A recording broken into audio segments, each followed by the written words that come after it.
우리 인생의 여정에는 누구나 많은 굴곡들이 있죠. 그 과정 속에서 잘 선택하거나 또 잘 말씀을 순종해서 그 길이 복되일 수도 있지만 여러 가지 어떤 부족하고 영적인 어떤 그런 것이 있지 못하다 보면 또 죄의 유혹에 휘말려서 넘어지고 쓰러질 수가 있죠. 그럴 때에 그런 어떤 실수 이후에 과연 어떤 자세로 주님 앞에 서는가가 너무나 중요하죠. 우리가 죄를 짓고 영적인 실수를 할 때에 그 반응이 쌓여질 때에 결국 그 이 땅에서의 삶의 종착지, 그 이유는 영원한 생명의 길로 들어가느냐 아니면 영원한 멸망의 길로 가느냐, 이 갈림길도 우리가 어떻게 주님 앞에 서느냐, 어떻게 주님 앞에 회개로 반응하냐가 너무나 중요하죠. 오늘 본문의 말씀은요, 예수님을 배반한 유다에 대한 이야기를 하고 있죠. 사실 우리가 너무나 이 내용은 너무 잘 아는 내용입니다. 유다의 배신 아니면 베드로의 배신, 뭐 베드로의 부인, 유다의 부인 다 비슷합니다. 그러나 중요한 것은 한 사람은 멸망에 이르렀고요, 한 사람은 회복되어지고 구원을 경험했던 사람들이라는 것이죠. 여러분, 그 차이는 분명코 진정한 회개에 있는 것이죠. 오늘 우리는 이 시간 특별히 진정한 회개를 이루지 못한 유다에 대해서 함께 좀 말씀을 나누고자 합니다. 여러분들은 가룟 유다에 대해서 어떻게 생각합니까? 가장 악명 높고 정말 차라리 태어나지 말았어야 할 사람으로 우리가 많이 인식하고요, 성경에서 가장 악한 자로 우리가 여기는 사람이 바로 제자 유다 가룟유다죠. 여러분, 가룟유다는 처음부터 예수님을 배반하기 위해서 제자의 무리로 합류한 사람이 아닙니다. 다른 11명의 제자와 똑같이 그분께서 부르실 때에 그분의 부르심에 동참했고 그분과 늘 함께 가르침을 받고 또 그분과 함께 동고동락하면서, 그리고 수많은 사람들이 예수님을 위엄과 그리고 겸손으로 대하시는 모습을 지켜보면서 그는 정말 이분이야말로 우리가 기다렸던 메시아다, 유대인의 진정한 왕이라고 생각하면서 예수님께서 가시는 그 길을 따라 나서죠. 하지만 그는 믿음으로 예수 그리스도께 오롯이 헌신하지 않았습니다. 그는 진정으로 변화되지 않았다는 거죠. 그의 헌신은 상황에 따라서 헌신했거나 아니면 늘 조건적이었고, 그리고 항상 헤아리고 따져보는 그런 신앙이었습니다. 그러던 중 유다는 예수 그리스도를 따르는 중에 자신이 생각하고 있는 그 유대인의 왕으로서 메시아로서 갖춰야 할 그 최소한의 것들이 충족되지 않은 것을 보면서 그는 어느새 그의 마음 안에 사단이 들어와 예수 그리스도를 팔기로 마음에 작정하게 되어졌죠. 자, 이제 이 오늘 말씀을 우리가 보면서 어떤 사건들이 계속 진행되는가 한번 좀 따라가기 원하는데, 여러분 먼저 1절, 우리가 시간상 다 읽지 않았지만 먼저 1절 말씀 한번 읽어볼까요? 시작. 새벽에 모든 대제사장과 백성의 장로들이 예수를 죽이려고 함께 의논하고, 자, 예수님에 대한 재판이 끝나고 이제 베드로의 3번의 부인이 있은 후 닭이 울 때에 일어난 일이죠.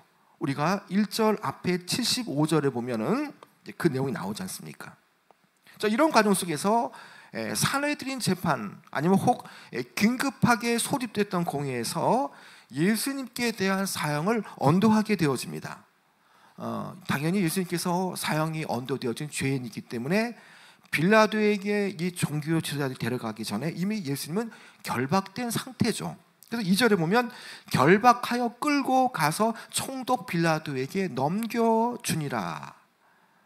자, 유대인 종교 지도자들은요, 사람을 사형할 권리가 없습니다. 로마의 식민 지배를 받기 때문에 모든 사형에 대한 법들은, 특별히 자국의 종교법이 아무리 강할지라도 그 사람들을 사용하는 모든 그 근거는 로마로부터 재가를 얻어야 되는 거죠. 그래서 그 종교 지도자들은 예수님을 사형 언도를 내렸지만 실제적인 집행에 대해서는 그들이 할 수가 없는 거죠. 그래서 총독인 빌라도에게 가서 어떤 식으로도 예수 그리스도를 사형의 언도를 집행할 수 있도록 지금 압박하며 설득해 나가고 있는 과정이죠. 그리고 지금 빌라도는 아주 부지런한 사람이었습니다. 그래서 아침 일찍부터 그가 관저에서 공무를 집행하기 때문에 그들은 그날 전에 밤에 재판을 하면서 사형을 언도를 하면서 아침 일찍부터 빌라도에 가서 이 모든 일을 진행하도록 하는 것이죠. 자, 이런 과정 속에서 지금 유다의 솔직한 심정이 드러납니다. 주께서 정죄되고 사형에 처해지리라는 생각을 하지 못하다가 막상 산헤드린 공의에서 예수님의 사형을 사형을 의결하고 그리고 사형의 현장에 가게 되어지는 그 모습 속에서 자신이 얼마나 무분별한 행동을 했는가에 대해서 뉘우치게 되어지죠. 자, 그 내용이 3절에 나오는데 여러분 3절이 되게 중요한데 여러분 3절 한번 읽어볼까요? 시작. 그때에 예수를 판 유다가 그의 정죄됨을 보고 스스로 뉘우쳐 그 은 30을 대제사장들과 장로들에게 도로 갖다 주며. 자, 여러분 유다의 솔직한 모습이 나오죠. 그때에 예수를 판 유다가 그의 정죄됨을 보고 스스로 뉘우쳐. 아마도 유다는 예수님께서 체포가 되어져서 지금 이 대제사장의 관저로 들어가고 실제로 그 재판에서 사형 언도가 내려지는 것을 먼 발치에서 보았던 것 같습니다. 자, 그때에 그런 자신의 행위를 뉘우쳤고요. 그리고 자신이 한 일에 대해서 아주 후회로 가득 차 있었습니다. 하나님께서는 마음에 양심을 주시지 않습니까? 그의 마음에는 양심의 가책이 작용했던 것 같습니다. 그래서 양심의 가책으로 인해서 예수님을 배반한 일에 대해서 아주 심히 깊이 후회하게 되어지죠. 이 말씀의 3절은 마치 유다가 진심으로 회개한 것처럼 보여지지만 그러나 사실은 그렇지가 않다는 겁니다. 어떤 이들은 이 유다가 뉘우쳤다는 것에 대해서 그가 회개한 것이 아니냐고 말하지만 그렇지가 않다는 겁니다. 신약 성경 원문을 보면은 이 뉘우쳐라는 말이 이 후회라는 말과 동일한데 이 후회라는 말, 뉘우쳐라는 말과 회개라고 하는 말은 분명히 다른 말로 쓰여지고 있다는 거죠. 이 원문 헬라 성경을 보면 이 뉘우쳐라고 번역된 헬라어 메타멜레데어스라는 말은 후회라는 의미입니다. 그러나 회개에 해당되어지는 헬라어는 다른 단어를 쓰고 있는데 이것은 메타노에오라는 말을 쓰고 있다는 거죠. 여기에 회개라고 하는 헬라어 메타노에오라는 말은 뭐냐? 마음과 삶의 어떤 전적인 변화를 의미하는 것이 회개라는 것이죠. 즉 회개는 죄로부터의 돌이킴입니다. 지금 이 본절 3절의 이 가룟 유다의 행위는 단순한 뉘우침이라든지 후회에 대한 부분이죠. 어떤 죄의 결과에 대한 그런 감정적인 후회라는 겁니다. 단지 양심의 가책을 느꼈고 감정적인 차원에서 이 후회로 끝나고 있다는 거죠. 그런 차원에서 유다의 뉘우침은요 진정한 회개가 될 수가 없다라는 겁니다. 이제 그가 그 뉘우치는 가운데에 자기의 힘으로 그 문제를 해결하려고 합니다. 자기가 저지른 죄의 무게를 그가 느꼈고요. 그 죄의 무게로 인해서 그가 스스로 이 문제를 해결하려고 하죠. 자, 그가 어떤 행동을 하고 있습니까? 여러분 3절 하반절에 그 은 30부터라는 말씀부터 4절 전체를 한번 읽어볼까요? 3절 하반절 은 30부터 시작. 그 은 30을 대제사장들과 장로들에게 도로 갖다 주며 이르되 내가 무죄한 피를 팔고 죄를 범하였도다 하니 그들이 이르되 그것이 우리에게 무슨 상관이냐 내가 당하라 하거늘. 여러분 그 은 30의 돈은 뭡니까? 그 은 30의 돈은 유다가 예수님을 팔아 넘길 때에 종교 지도자로부터 대가를 받은 돈이지 않습니까? 그런데 은 30을 대제사장들에게 가지고 와서 4절 상반절처럼 말씀처럼 이르되 내가 무죄한 피를 팔고 죄를 범하였다라고 말하며 되돌려 주죠. 여러분, 이르되 내가 무죄한 피를 팔고 죄를 범하였도다 하니 이런 의미를 좀 더 살펴보고자 하는데요, 유다는 예수님께서 어떠한 죄도 짓지 않으셨다는 것을 알고 있죠. 그래서 무죄하다고 말합니다. 뿐만 아니라 더욱이 사형당할 만한 일도 필요치 않다고 말하죠. 사형을 당할 때 피를 흘리는데 전혀 피를 흘릴 일을 전혀 하지 않으셨다는 사실을 그의 고백 속에서 인정하고 있습니다. 유다는 예수님을 배반했기 때문에 자신이 심각한 죄를 저질렀고 이로 인해서 죄가 없으신 무죄하신 분, 그 무죄하신 분의 피가 곧 흘려지는 사실을 깨닫게 되어지죠. 그러나 이 부분 역시도 어떤 유다가 주님을 배신한 것에 대한 어떤 회개가 아니라 그가 저질러 놓은 그 일에 대한 단순한 그런 후회만 하고 있을 뿐이란 거죠. 마음의 가책을 느꼈을지 모르지만 그러나 그것이 진정한 그 회개의 자리로 나가지 못했다는 겁니다. 그가 비록 종교 지도자들에게 돈을 되돌려주면서 뭔가 이 문제를 해결하고 했지만 그러나 그의 마음의 깊은 심중에는 전혀 예수님께로 진정으로 나아가지 않았다는 거죠. 그의 행동은 뉘우치는 후회는 있지만 자신의 죄를 하나님께 고백하고 용서를 구하는 구원에 이르는 회개에 이르지 못했다는 것입니다. 바로 이것이 뭐냐? 그가 구원받지 못하는 이유가 되어지죠. 고린도후서 7장 10절에 보면 이런 말씀이 나옵니다. 하나님의 뜻대로 하는 근심은 후회할 것이 없는 구원에 이르게 하는 회개를 이루는 것이요 세상의 근심은 사망을 이루는 것이니라. 자, 그가 정말 그 하나님의 뜻대로 하는 근심했다면 정말 후회할 것이 없는 구원에 이르게 되어지는 회개에 이르게 되지만 그런 정말 하나님의 뜻대로 하는 근심이 아니었다는 것이죠. 단지 그런 마음의 그런 뉘우침, 그런 후회 정도였다는 것이죠. 여러분, 이 지점에서 우리는 흔히 베드로의 부인과 이 유다의 부인을 많이 곧잘 비교합니다. 여러분, 이 상황 속에서 역시 수제자인 베드로는 어떠한 모습입니까? 예수님을 부인했지 않습니까?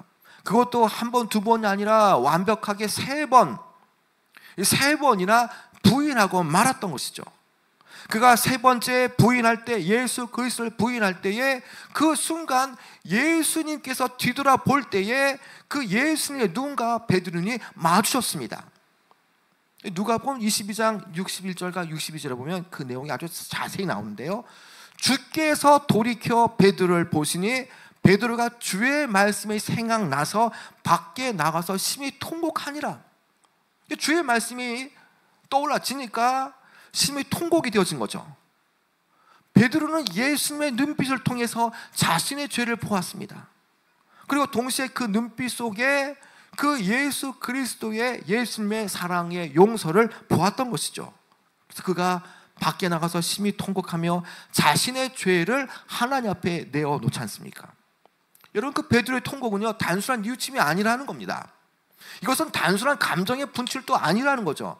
죄에 대한 깊은 슬픔, 그것을 가지고 돌이키며 회개하면서 하나님 앞으로 돌아가고자 하는 그 회개의 열망이었던 거죠. 여러분, 마태복음 26장 75절 우리가 앞에 있는 내용을 보면, 자, 베드로가 주님을 3번 부인한 후에 닭이 울자 주님의 말씀이 생각나서 심히 통곡했다는 겁니다. 이 심히 통곡했다는 것은 깊은 회개를 동반한 것을 말해주죠. 여러분, 이것도 결국에 뭡니까? 성령께서 그의 마음을 감동시켰기 때문에 그에게 진정한 회개, 구원에 이르게 되어지는 회개가 그에게 나타났다는 것입니다. 여러분, 하나님은요 진실로 회개하는 자를 외면치 않으시는 분입니다.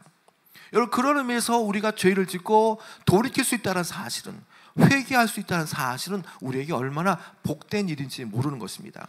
여러분, 우리가 그래도 죄 짓지만 회개할 수 있다는 증거는 과연 무엇입니까? 그것은 여전히 우리가 하나님의 언약 백성이며 하나님의 사람이라는 증거가 되고요, 여전히 우리는 구원받는 백성임을 나타내는 표징, 그것이 바로 회개할 수 있다는 것입니다. 그러나 이 회개도요, 내가 하는 것이 아니지 않습니까? 성령께서 영을 부어주셔야만, 하나님의 영, 그리스도의 영을 부어주셔야만, 회개의 영을 부어주셔야만 성령을 통해서 우리가 회개할 수가 있고, 죄가 생각나서 우리가 그 정말 깊은 수준의 회개를 우리가 할 수가 있는 것입니다. 잠언서 1장 23절에 보면요, 나의 책망을 듣고 돌이켜 보라. 내가 나의 영을 너에게 부어주며 내 말을 너에게 보이리라. 여러분, 책망을 듣고 돌이킬 때에 나의 영을 너에게 부어준다고 했습니다. 성령께서 부어주시는 은혜가 있다는 것이죠. 그때에 회개가 나타나는 거 아닙니까? 여러분, 그래서 날마다 우리가 말씀을 통해서 자신을 견책해야 되고요, 사소한 죄에 대해서도 말씀의 책망을 듣고 성령의 조명하심을 통해서 매일매일 회개하면 우리가 돌이킬 수가 있습니다. 여러분, 죄도 이것이 계속 반복되어질 때에 이것이 회개가 되지 않으면 계속 죄가 쌓이게 되어지면 결국은 양심의 화인 맞은 자가 되어서 회개하기가 어렵게 될 때가 분명히 오는 것입니다. 그래서 죄를 지었을 때는 순식간에 바로 그 자리에서 회개의 영을 부어달라고 기도하는 것이 너무나 우리에게 중요한 것이죠. 여러분, 이 상황 속 또 다른 부류가 나오죠. 자신의 죄에 대해서 전혀 회개하지 못하는 종교 지도자들의 모습이 있습니다. 자, 유다와 이 대제사장들과 장로들의 그 오고 가는 대화인데요, 여러분 4절 전체를 다시 한번 읽어볼까요? 4절 시작. 이르되 내가 무죄한 피를 팔고 죄를 범하였도다 하니 그들이 이르되 그것이 우리에게 무슨 상관이냐, 내가 당하라 하거늘. 자신의 행위에 대해서 뉘우치지 않는 이 종교 지도자의 모습이 있죠. 자, 그들이 어떻게 말합니까? 4절 하반절에 보면 그들이 이르되 그것이 우리에게 무슨 상관이냐, 내가 당하라 하거늘. 자, 지금 유다와 거래했던 이 대제사장들, 장로들, 자, 유다가 무죄한 피를 지금 팔고 죄를 범한 것은 죄를 범한 것, 자기가 죄를 범했다고 말하지 않습니까? 그런데 그들은 그것에 대해서 우리와 상관이 없다라고 말하지 않습니까? 돈을 주고 그 무죄한 분에 대해서 피를 흘리게 하는 그 일에 대해서, 그 일에 가담된 사람이 유다인데, 그 유다를 사주한 사람이 바로 종교 지도자인데, 그들을 한사코 그것이 우리에게 무슨 상관이냐 말하면서 우리는 아무런 관련이 없다라고 말하지 않습니까? 그런 종교 지도자들은 암시적으로 예수님의 그 무죄한 피가 흘려질 것임을 받아들이면서 자신의 죄가 없다라고 계속 항변하고 있습니다. 그러면서 그것이 우리에게 무슨 상관이냐, 그리고 그것에 대해서 내가 당하라고 하면서 이 모든 그 죄에 대한 부분을 유다에게 전가하는 것이죠. 여러분, 지금 종교지도자들은요, 예수님께서 죄가 있으신지 없으신지, 무죄한지 무죄하지 않은지에 대한 전혀 관심이 없습니다. 그들은 오직 그 소교의 목적, 예수 그리스도를 십자가에 못 박는 일에만 관심이 있다는 것입니다. 여러분, 여기에 그들이 말하는 것, 내가 당하라라는 의미를 한번 잘 생각해 보시기 바랍니다. 내가 당하라, 내가 스스로 처리하라는 겁니다. 유다에게 너의 책임이니까 네가 다 그것을 해결하라고 전가를 하고 있죠. 그런데 지금 이 과정 속에서 이 종교 지도자가 잊고 있는 것이 뭡니까? 이 가룟 유다와 불법을 처음 시작하니까 과연 누구냐는 거죠. 바로 종교 지도자들입니다. 근데 그들이 이것을 잊어버리고 그들이 자신들의 스스로를 죄가 없다고 여기는 것이죠. 여러분, 얼마나 나쁜 사람들입니까? 이런 사람들이 이스라엘 백성들 앞에서 가장 경건하고 가장 거룩한 척하는 이 종교의 탈을 쓰고 있는 그 모습, 얼마나 위선적이고 가식 있는 모습입니까? 자, 이런 모습 앞에 이 돈을 되돌려주면서 이 내가 무죄한 피를 팔고 죄를 범했다 말하면서 돈을 되돌려 줄 때에 이 자신의 제안을 거부했던 그 종교 지도자들 앞에 유다는 아주 크게 절망하게 되었습니다. 그가 깊은 절망에 빠지면서 그가 어떤 행동을 취합니까? 여러분 5절 한번 읽어볼까요? 5절 시작. 유다가 은을 성소에 던져 물러가서 스스로 목매어 죽은지라. 자, 대제사장들이 유다의 돈 대가를 받기를 거절합니다. 그리고 그는 이 돈을 받지 않자 그는 이 종교 지도자가 아니기 때문에 이스라엘 뜰에까지만 들어갈 수 있죠. 그리고 성소에 들어갈 수 없기 때문에 그 돈을 성소에 던져버립니다. 그리고 물러서서 스스로 목매어 죽게 되어지죠. 여기에 유다가 스스로 목매어 죽은지라고 언급하는데 사도행전 1장 18절과 19절에 보면은요, 좀 다소 다른 차이가 나타나죠. 이 사도행전은 그가 그 밭에 몸을 던져 배가 터져 죽었다라고 말합니다. 마태복음에는 그가 스스로 목매었다 말하고 마띠아를 뽑는 과정 속에서 이제 유다가 부재한 상태, 유다가 죽고 나서 없어진 상황에서 다른 제자를 뽑는 과정 속에서 마띠아를 뽑는 과정 속에서 이 기술이 자연스럽게 나오는데 여기에서는 바로 그가 밭에 몸을 던져 배가 터져 죽었다라고 말하죠. 이것은 서로 연관되어지는 것이죠. 그 사도행전 1장에서 가룟 유다를 대신하여서 마띠아를 뽑는 과정 속에서 이 사도행전의 저자는 이 사람 가룟 유다가 그 불의 삭스로 밭을 사고 그 후에 몸이 곤두박질하여서 배가 터져 죽었다고 말합니다. 그러니까 지금 그가 밭을 사지 않았지만 그 은 30냥을 가지고 이 종교자들이 밭을 샀고 그 밭을 산 그 자리 그 지점에서 결국에는 목이 메어 달 때에 그 목을 맨 그 나뭇가지가 부러져서 그가 곤두박질하여서 배가 터져 죽었다 말하는 것이 다 상이점이 아니라 다 이것이 연결되어지는 부분이라는 것이죠. 그리고 유다가 스스로 목매어 죽은 후에 그 결국에는 어떻습니까? 이것을 핏값을 여기면서 그들이 성전고에 넣어서 이것을 두는 것이 옳지 않다고 말합니다. 밭을 사기 전에 그 앞 단계로 이 성전고, 성전의 헌금함에 이 돈, 이 유다가 지금 예수를 판 대가를 받은 돈을 성전 그 헌금함에 둘 수 없다라고 말하는 것이죠. 지금 모든 범죄와 모든 악한 것을 다 해한 것이 그들인데 그들은 그 신명기 23장 18절의 말씀을 통해서 창기가 번 돈과 개 같은 자의 소득은 어떤 소원하는 일로든지 내 하나님의 여호와 전에 가져오지 말라. 이 둘은 내 하나님 여호와께서 가증한 것이니라 라고 말하는 것을 기반으로 해서 그 돈을 받을 수 없다라고 말하고 있는 것이죠. 얼마나 악한 일입니까? 사주하고 또 그 악한 일을 공모했는데 그것을 다 책임을 유다에게 전가하고 그들은 발표하는 그 모습들을 얼마나 악한 모습입니까? 오늘 여러분 우리는 이 상황 속에서 말씀 속 여러 가지 것들을 생각해 볼 수 있죠. 주를 배신한 유다의 삶의 열매는 과연 뭐냐는 것입니다. 그것은 주께서 이미 예언되어진 그대로 포박당하고 빌라도에 끌려가서 넘기움 받는 것, 그것은 유다가 행했던 그 일의 그 수순에 그의 일들이 다 이렇게 여기에 부합되는 것이죠. 유다의 삶의 공로라고 한다면 예수님께서는 어떤 식으로도 십자가에 못 박혀 죽으셔야만 구원을 수 있기 때문에 그 예정된 수순대로 그리스도를 십자가로 보내는 일, 그것이 그가 할 수 있는 그런 공로라는 거죠. 그러나 그렇다고 해서 그의 죄가 허용되거나 아니면 그것이 인정되면 안 되는 것입니다. 여러분, 우리 성도와 유다의 모습 속에서 우리는 어떤 상이점을 발견할 수 있지 않습니까? 우리도 정말 죄를 지을 때 유다와 같이 백지 한 장의 차이가 있다는 것입니다. 왜 유다가 이렇게 악한 일에 계속 지금 가담이 됩니까? 그가 세상에 대한 탐심을 버리지 못했기 때문입니다.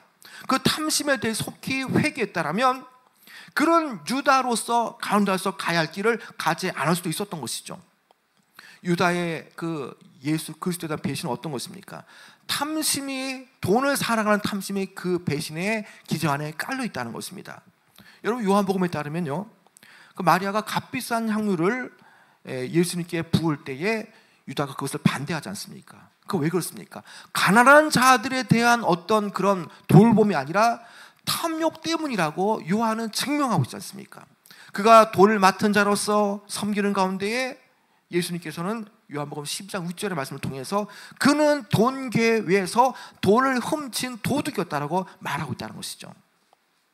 여러분, 이처럼 주님 앞에 온전하게 회개치 못하고 주님 앞에 온전하게 나가지 못하면요, 결국 예수님께 속하지 않은 사람은요, 어떤 식으로도 예수님께 대항하는 사람이 되고 지금 만다는 것입니다. 예수님의 반대 라인에 설 수밖에 없는 사람이 되고 만다는 것입니다.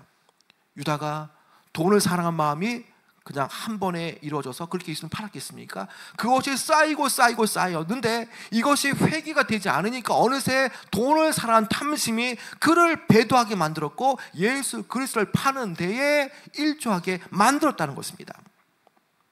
여러분, 돈을 사랑하는 그 탐심에서 결국 예수를 판 대가, 그 결과가 얼마나 끔찍한가를 우리는 오늘 이 사건을 통해서 볼 수가 있는 것이죠.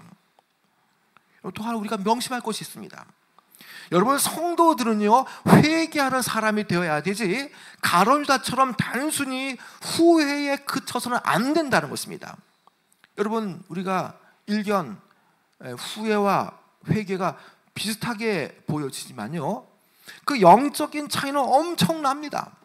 여러분, 회개는요 구원을 얻게 하지만 이런 후회는 패배의식과 멸망만 남게 하는 것이죠. 여러분, 이제 좀 말씀을 좀 하겠습니다. 여러분, 오늘날 우리의 모습은 과연 어떤 모습입니까? 오늘 수많은 사람들이 죄에 대해서 잠깐의 후회는 합니다. 양심이 찔리기도 하고요, 죄를 지었을 때에 정말 눈물을 흘리기도 합니다. 그러나 그 눈물과 그런 후회가, 그 양심의 찔림이 하나님께로 돌이키지 않는다라면, 주님께로 돌아가지 않는다라면 그것은 회개로 가는 것이 아니라 단지 감정적인 그런 뉘우침과 아니면 그런 후회로 남게 되어지는 것이죠. 여러분, 오늘 우리는 이 말씀의 대목에서 우리 스스로를 묻지 않을 수가 없다는 겁니다. 나는 정말 유다처럼 죄를 지을 때에 후회만 하고 있는 것인가? 아니면 정말 베드로처럼 예수 그리스도를 바라보며 진정한 회개로 나아가고 있는 것인가 생각해 봐야 됩니다. 여전히 성도들 중에서도요, 회개와 후회를 같은 것으로 착각하여서 후회는 하되 진정한 회개에 이르지 못하는 그런 사람도 많다는 것입니다. 그들은 죄를 범하고 그 죄로 인해서 고통을 당할 때에 그 후회하는 것, 뉘우치는 것이 회개로 말하지만 그것은 회개가 아니라는 것입니다. 여러분, 그렇게 생각한다면 그것은 정말 영적으로 그럴 때 생각이라는 거죠. 여러분, 지금 우리에게 필요한 것은요, 그 후회를 넘어서서, 뉘우침을 넘어서서 진정한 회개로 나가야 하는 것입니다. 여러분, 역사가 다 증명하지 않습니까? 교회에서 다 증명하는 거 아닙니까? 철저하게 회개하고 엎드린 민족에게는요, 하나님께서 늘 부흥을 주셨습니다. 평양 땅의 대부흥도 어떻습니까? 그 평양 땅의 그 부흥 집회 때에 그 죄에 대한 통곡과 회개가 일어날 때에 하나님께서 영적인 대부흥을 주셨습니다. 평양 대부흥도. 그 앞에 영국의 웨일즈에서 그 죄에 대한 그 각성과 통곡이 날 때에 그 웨일즈에 놀라운 부흥을 주셨지 않습니까? 여러분, 우리가 정말 살 수 있는 비결은 뭡니까? 우리가 죄를 고백하고 용서를 구하며 마음과 삶의 진정한 변화를 가져다주는 회개에 이르러야 되는 것입니다. 그래야지 우리의 삶에 주께 주시는 그 안정감과 평강이 날 수 있고, 그런 것이 계속 쌓여질 때에 우리의 삶의 그 마지막 그 넘어가는 과정 속에서 결국 구원에 이르게 되는 회개를 통해서 우리가 진정한 구원에 이룰 수가 있는 것입니다. 여러분, 속지 않으시기 바랍니다. 사탄은 여전히 그 죄에 대해서 후회하는 것이 회개라고 말하면서 계속 우리를 속삭이고 있지 않습니까? 여러분, 그러나 진정한 회개는요, 감정적인 뉘우침이나 후회가 결코 아니라는 것입니다. 여러분, 우리가 죄를 지을 때에 단순한 그런 감정적인 뉘우침이나 후회가 아닌 진정한 구원에 이르게 되어지는 회개를 해야만 우리는 살 수 있는 그런 사람들입니다.